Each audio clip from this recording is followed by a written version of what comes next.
এক দেশে দুই বন্ধু বাস করত। তারা ছিল খুবই ঘনিষ্ঠ। একে অপরকে ছাড়া তারা কোথাও যেত না।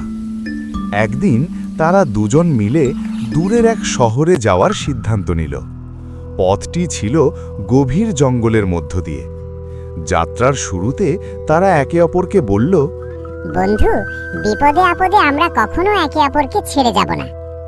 এই কথা বলে তারা আনন্দের সঙ্গে হাঁটতে লাগল। জঙ্গলটি ছিল খুব নির্জন। চারদিকে উঁচু উঁচু গাছ, পাখির ডাক আর অদ্ভুত নীরবতা। কিছু দূর যাওয়ার পর হঠাৎ করে তারা সামনে একটি বিশাল ভাল্লুককে দেখতে পেল। ভাল্লুকটি ছিল খুব ভয়ঙ্কর। তাকে দেখেই দুই বন্ধুর বুক কেঁপে উঠিল। দুজনের মধ্যে একজন খুব চতুর ও দ্রুত ছিল। সে সঙ্গে সঙ্গে একটি গাছে উঠে পড়ল, কিন্তু অন্য বন্ধু গাছে উঠতে পারত না। সে খুব ভয় পেয়ে গেল।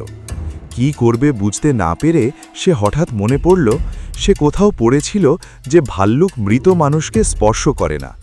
তখন সে সাহস করে মাটিতে শুয়ে পড়ল, নিঃশ্বাস বন্ধ করে একেবারে মৃত মানুষের মতো হয়ে গেল। ভাল্লুকটি ধীরে ধীরে তার কাছে এসে শুঁকতে লাগল। কিছুক্ষণ তাকে পরীক্ষা করে ভাল্লুকটি মনে করল লোকটি মরে গেছে। তারপর ভাল্লুকটি সেখান থেকে চলে গেল। ভাল্লুক চলে যাওয়ার পর গাছে থাকা বন্ধু নিচে নেমে এলো। সে মজা করে জিজ্ঞেস করল, ভাল্লুকটি তোমার কানে কানে কি বলছিল? মাটিতে শুয়ে থাকা বন্ধু উঠে বসে বলল, ভাল্লুকটি আমাকে বলছিল যে বন্ধু বিপদের সময় সঙ্গীকে ফেলে পালায় সে কখনোই প্রকৃত বন্ধু হতে পারে না। এই কথা শুনে গাছে ওঠা বন্ধু খুব লজ্জা পেল। সে বুঝতে পারল নিজের প্রাণ বাঁচাতে সে বন্ধুকে একা ফেলে দিয়ে খুব বড় ভুল করেছে। সেদিন থেকেই সে সিদ্ধান্ত নিল ভবিষ্যতে আর কখনো সে বন্ধুকে বিপদে ফেলে পালাবে না। এই ঘটনার পর দুই বন্ধু আবার পথে রওনা দিল।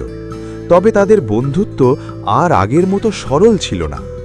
একজন শিখল বিশ্বাসের মূল্য, আর অন্যজন শিখল সত্যিকারের বন্ধু কে তা বিপদের সময়েই বোঝা যায়।